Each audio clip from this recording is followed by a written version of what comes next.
The best old-time radio from people you trust. The Radio Nostalgia Network. Welcome to the Old Time Radio Network Suspense Stories. Are you ready for a thriller, chiller, or the macabre? We invite you to enjoy stories that will keep you in suspense. We now go back to the early days of radio and our imaginations with our featured suspense presentation.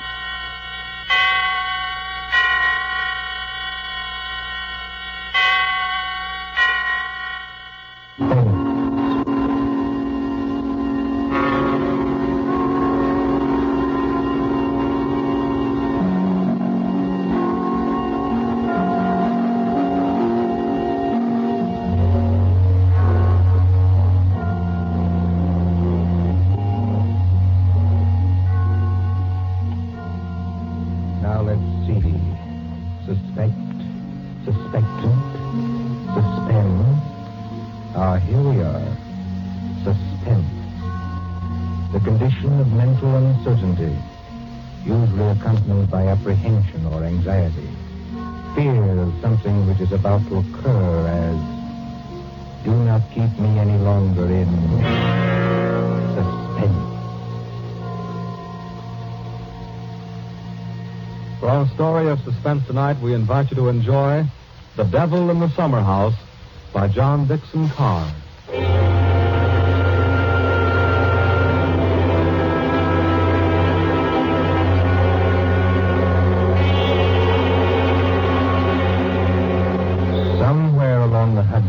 Perhaps not far from Tarrytown, there is a modest house in its own grounds. Behind it, in a spacious garden, stands a summer house of evil memory. More than 25 years ago, a man shot himself, or at least died, in that summer house. They found Major Kenyon with a scorched bullet hole in his head and the weapon beside him. But we are in the present now. The latticed summer house has grown heavy with vines, and only the other evening 2 men came into that garden at twilight, over the shaggy grass, as a storm was brewing along the Hudson. 2 men, the lawyer from New York. Who's there? And Captain Burke of the homicide squad. Easy, my friend, easy. I was just going to ask you the same thing. My name is Parker. I'm an attorney. You're not Captain Burke. Yeah, the very same and no other. I thought I recognized you, Mr. Parker. Must be something important to bring you so far from New York at this time of night. I was in Tarrytown anyway. I thought there'd be a housekeeper here. And I don't see any light. You've got business here? Yes, in a way. Have you? I don't know. I'll tell you better after you tell me what brought you to a place that no one has lived in for 10 years. Tell me, Captain. Did you ever get an anonymous letter from a dead man? Did you? No, I can't say I did. The letter's anonymous. How do you know the man's dead? Because they're all dead. Every last one of them. Dead and under the ground, so they can't be hurt any longer. Look. There's the summer house where Jerry Kenyon used to work. There are the windows of the library and the dining room. Confound this lightning. Makes the windows blaze, don't it? Jerry Kenyon hadn't a care in the world. Yet he shot himself. I'll show you the letter. Now, look, Mr. Parker, I couldn't read anything in this light. But if we can get inside the house... Certainly we can get into the house. I was the family attorney. I've got the keys. Why should a dead person send me a letter?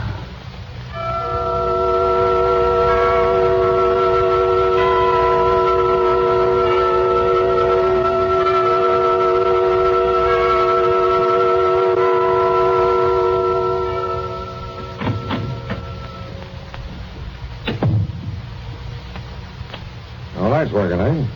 But you got a flashlight, I see. Came here prepared for anything, eh? This is the library. There were always candles on the mantel. Yes, there they are. Have you a match, Captain? Yes, I'll light them. That's better.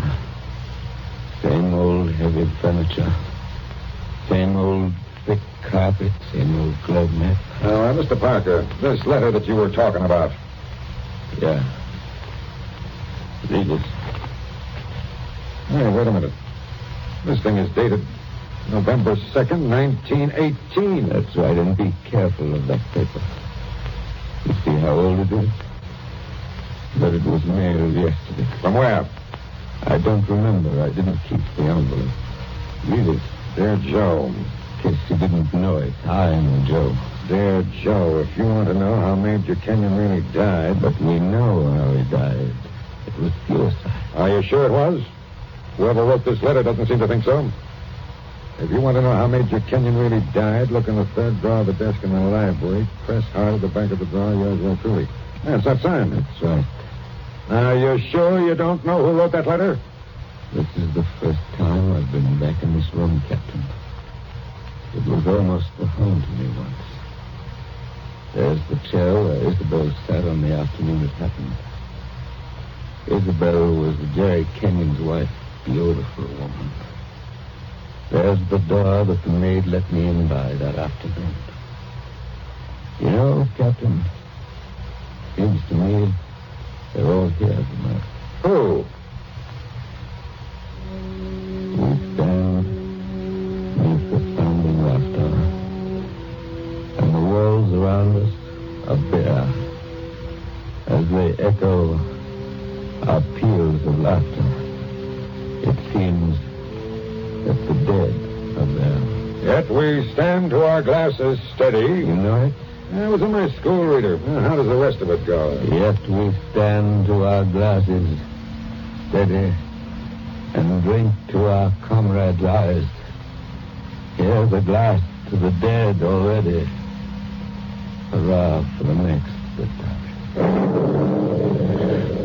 Excuse me, Captain. I don't know what's come over me talking that way. I was very fond of these people. Are you going to look in the desk drawer? This is a lot of nonsense. Then why are you here, Mr. Parker? Jerry Kenyon was always a happy man. At least that's what I always thought. Big, boisterous fellow. Yeah? He had a good position with Vitaton. The phonograph company. Yeah, sure I know. But he'd just been made a major in the army. 1917. There was a war on then, too, if you remember. I remember. To make the world safe for democracy. Old days. Old heartaches. Old memories. I remember that blazing hot day in August when all the windows were up. I remember this room. And Isabel, that was Jerry's wife, sitting in that chair, knitting. I remember...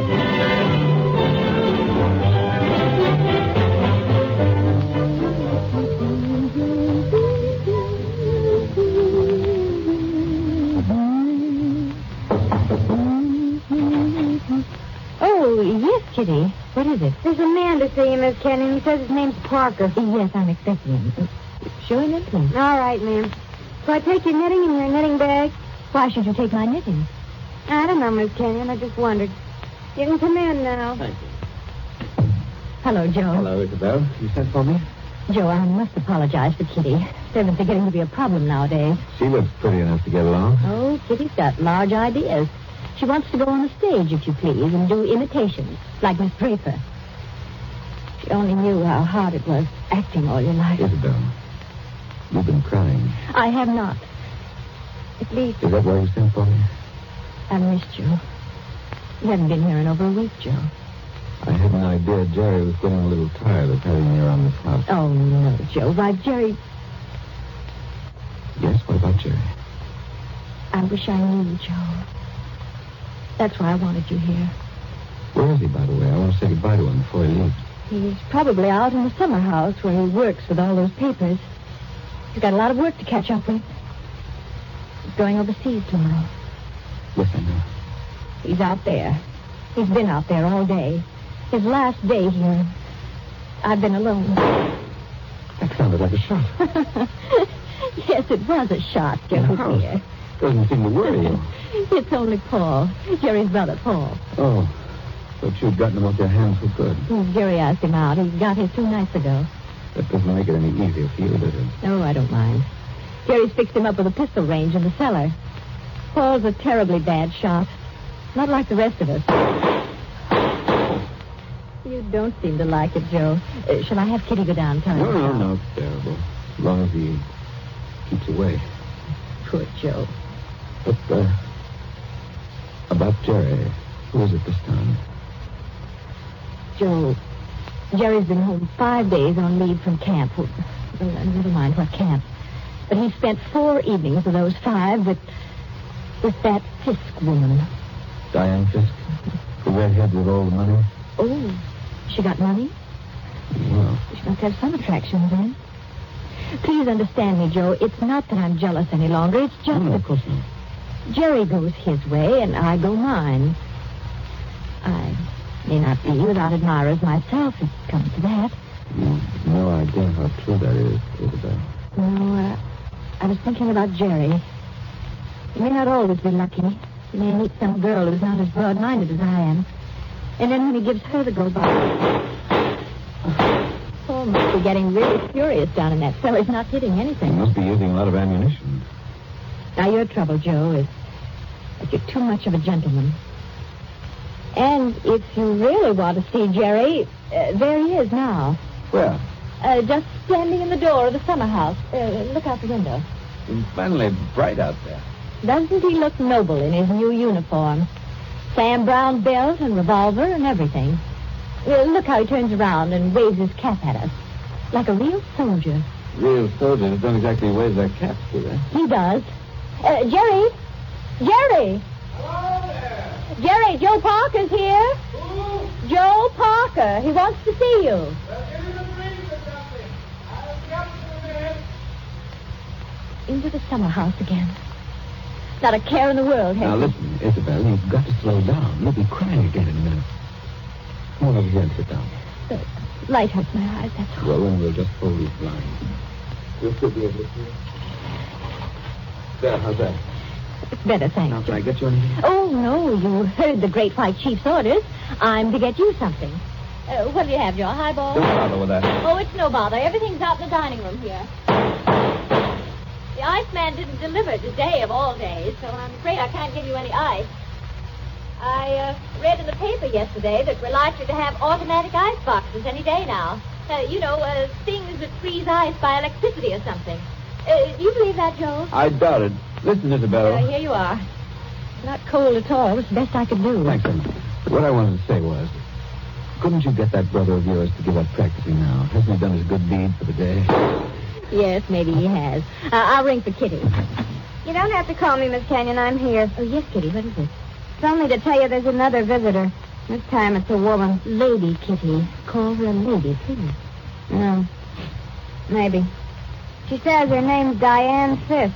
Diane Fisk, that's Jerry. Kitty, tell the lady I'm not in. Lady. She's a fine lady. I don't want to intrude, my dear. I don't want to intrude. Anyway, it's too late, Miss Kenyon. She's coming down the hall now. My dear Mrs. Kenyon. How do you do, Diane? This is a friend of ours, Miss Fisk, Miss Parker. Now, I don't want to intrude, really. I don't. I wouldn't have intruded for worlds, especially on a day like this. Isn't it awful? But your husband simply insisted, my dear Mrs. Kenyon. He simply wouldn't take no for an answer. I'm sure he wouldn't. Do you know what he's brought from his office as a surprise? No. A phonograph recording machine. He's going to let us use it. So that we can all hear ourselves talk twice. How nice. Heaven's name, can't somebody stop that firing? Don't fly off the handle. Take it easy now. Kitty. Yes, ma'am. Would you please go down the cellar and tell Mr. Kenyon's brother he's driving us all crazy. Tell him to stop. Yes, ma'am. My dear Mrs. Kenyon, I do hope I haven't offended you in any way. I know I'm a silly little chatterbox. They say people who have red hair often are. Because at your age, you must find the heat very trying. Don't you think we'd all better sit down? I was very much interested in what Miss Fisk said about our phonograph recording machine. Mrs. Kenyon was just talking about a machine to make ice. Yes. Isn't science wonderful? But I do think it was neat of Major Kenyon to invite me out here and then go and fall asleep in the summer house. Did you say fall asleep? Yes, of course. How did you know? Well, I came up the back way and I saw him in the summer house with his head forward on the table. taking a nice little snooze. It's very queer. Of course, you couldn't see much except in the bright light of the door, but I think I saw him there. I didn't disturb him, naturally. But I think I'd better disturb him. Oh, now, please don't trouble on my account. The fact is, my dear, I don't altogether trust myself in this room. A woman of my age has to conserve his strength, you know. So if you'll just excuse me. Well, of course, if you... Oh, dear, I just can't think what I'm always saying because I have the best intentions in the world, Mr. Barker, but... Parker. Yes, Parker, but I do somehow manage to offend people being so dependent and everything. Except the men, of course. I couldn't offend you, Mr. Parker. Now, could I? Madam, I'm not sure. Well, of course, the person I really came to see was Paul, Mr. Kenyon's brother. He's a little young, of course, but he's joining up next month, and I think we should all do our bit, don't you? He has such a pleasant personality. I think he likes me. Why, if he walked in that door this minute... Now, how am I ever going to get any place? Someone's always interrupting my revolver practice just when I'm getting to the point where I... Oh. Why, Paul. Good Lord, are you here again? You're a very untidy object, Paul. It's pretty untidy in this cellar. And dirty. I've got cockroaches on me, so keep away. Did you have a good day shooting? Swell. One of the best. Hit the target? On the only shot that mattered, I hit the target dead center. That sounded like Isabel. I think it was Isabel. Why have you got those blinds down? Get them up. What is it? What's wrong with you? What are you looking at through that window?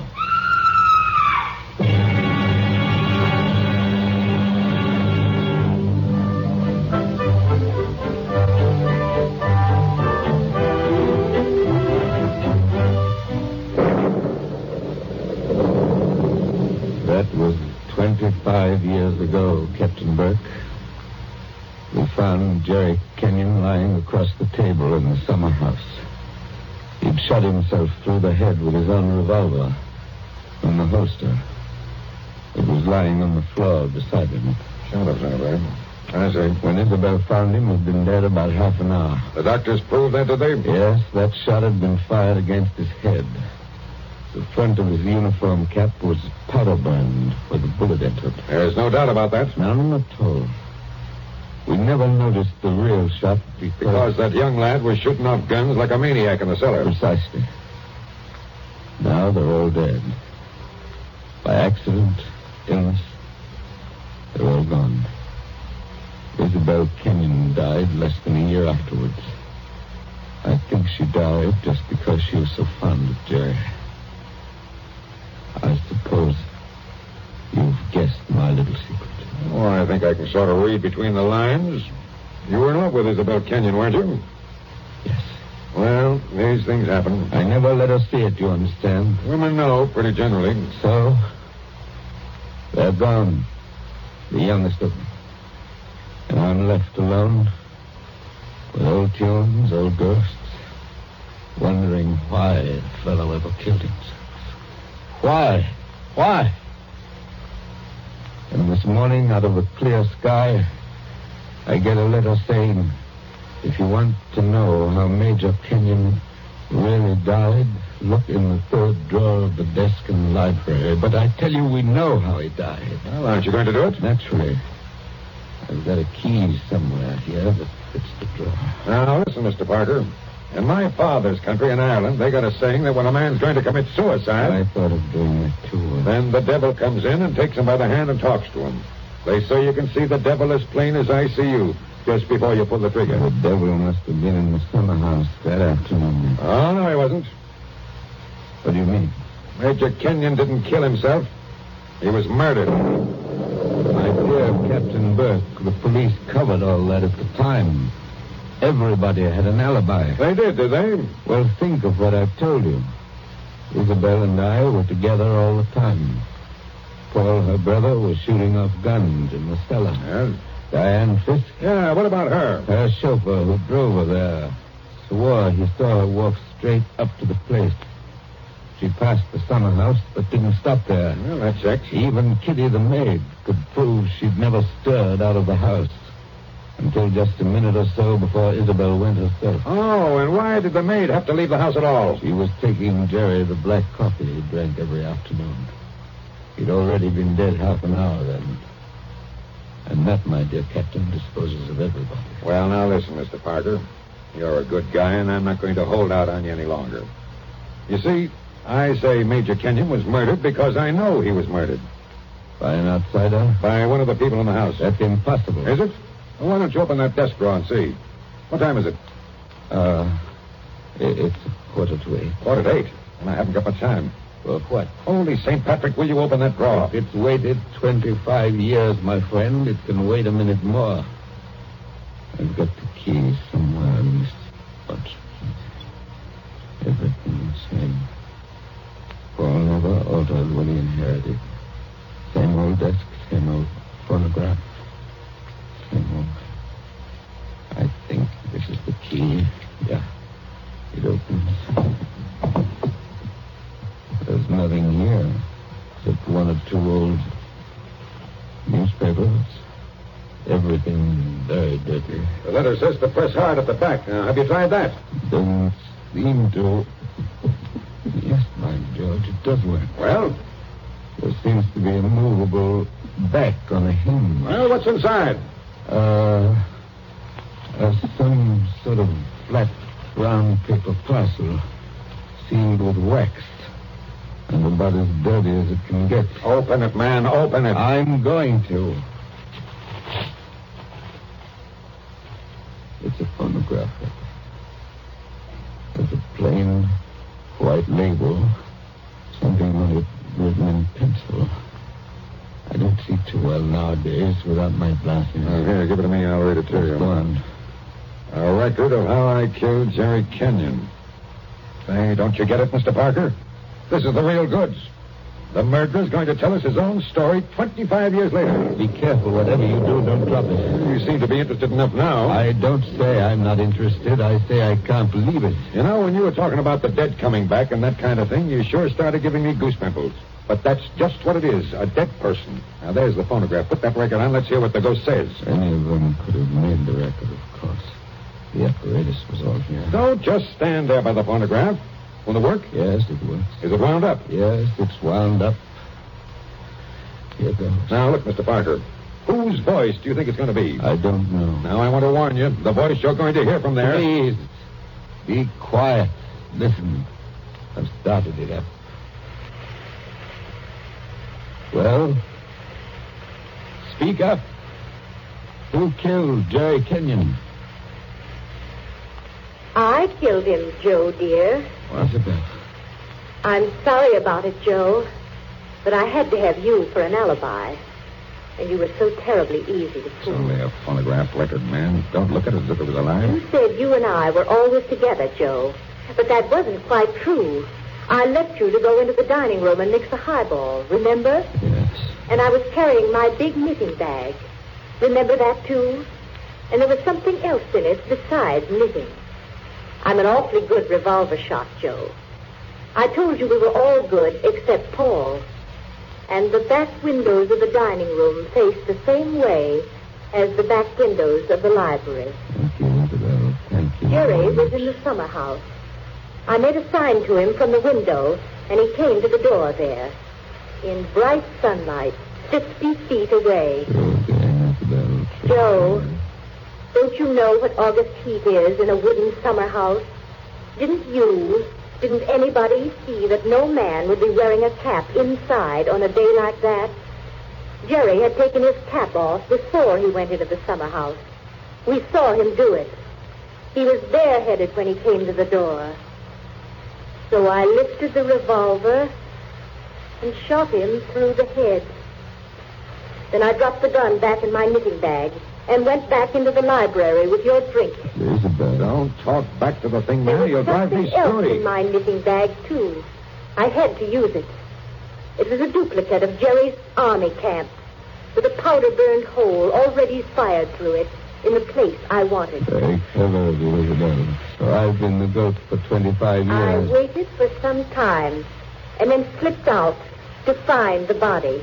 I fitted the new cap over Jerry's head in place where it ought to go. I put the old cap in my knitting bag. I took his revolver out of the holster and kept it. The gun that I'd used, I dropped on the floor beside him. So I proved it was suicide. You see? You proved it to me. Joe, listen, I'm very sick. They tell me I'm going to die. You are dead. Joe, I'm afraid. I'm going out in the dark, and I don't know what's there. Don't go away, Isabel. Joe! Just for a minute. Okay, I've had just about enough of this. Joe, I want you to tell everybody about it. I want you to tell them how a poor, crazy woman couldn't stand that man any longer, and how... Yeah. It's cut off and it's going to stay cut off. Thank you. I've heard about enough, too. But you can't arrest her now, my friend. You can't arrest her now. After hearing that, I'm not going to arrest anybody. Tell me, Captain. Did you know what was on the record? No. That's why I had to hear it. I knew about it, but I wasn't sure what it had to say. But so help me, I never guessed how hard it would hit you. Man, don't you get it even yet? Yes, I get it. Oh, no, you don't. You don't see anything. That was how the fake suicide was managed, yes. That's just how it was all done, bar one or two little things. Only what? Only it wasn't Isabel Kenyon who committed the murder. Did I hear you correctly? You did? This is another one of your little jokes, I imagine. Can't you let me alone? Have you some kind of personal spite against me? What did I ever do? You're going to hear the real truth now if I have to hold you down in that chair. I know Mrs. Kenyon didn't kill her husband because I've just come from talking to the real murderer up the river. But they're all dead. Oh, no, they're not. And I haven't got much time either. That clock's just going to strike 8. What's the time got to do with it? Deal if you'll follow me. Mrs. Kenyon died less than a year after her husband, didn't she? Yes. But it wasn't Mrs. Kenyon's voice you just heard in that record. What? I'm telling you, the real murderer hated her. Hated her like poison and wanted her blamed for the crime. When Mrs. Kenyon died, the real murderer wrote a letter. Well? But she never mailed that letter. She made a lying record of Isabel Kenyon's voice as evidence. Now you figure it out for yourself. Who was pretty enough to take Major Kenyon's eye and strike back like fury when she got thrown over? Who wanted to go on the stage and do impersonations? Kitty, the maid. Ah, you're talking sense. She shot Jerry from the dining room window. And she couldn't borrow Mrs. Kenyon's knitting bag. She went out to the summer house with a gun and the fake cap wrapped in a napkin on a coffee tray. She did go out, I remember. Actually, she got there before Mrs. Kenyon did. But the summer house was dark inside, and Mrs. Kenyon never noticed her. The next day, Kitty wrote that letter, but she couldn't bring herself to send it. So she kept that letter till the day before yesterday. Then one of the boys at Sing Sing, Wait a minute. thinking he was doing her a kind action, put a stamp on it and mailed it. Did you say Sing Sing? Yes. They're electrocuting her tonight for the murder of an Italian down at Collier's Hook. I found out about the record, all right. But the one thing I wasn't sure of was that she had done the job alone. Now, frankly, the way you acted, I thought that you might have been in on it, too. Well, that's why I had to hear it through. And it was anything but a joke. And now, here it goes to blazes forever.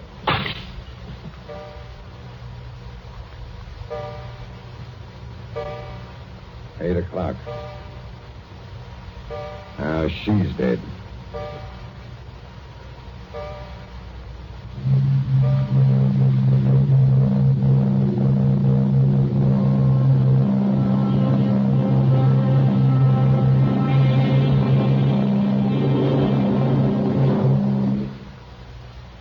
And so ends The Devil in the Summer House. Tonight's story of suspense.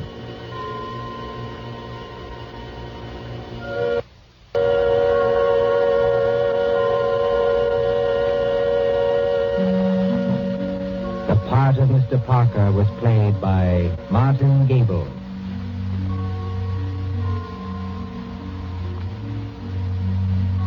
Again next Tuesday at 9:30 p.m. Eastern Wartime. A story dedicated to the thrill of the nighttime. The hushed voice and the prowling step. Another adventure in suspense. William Spear, the producer, John Deep, the director, and John Dixon Carr, the author, are collaborators on Suspense. This is the Columbia Broadcasting System.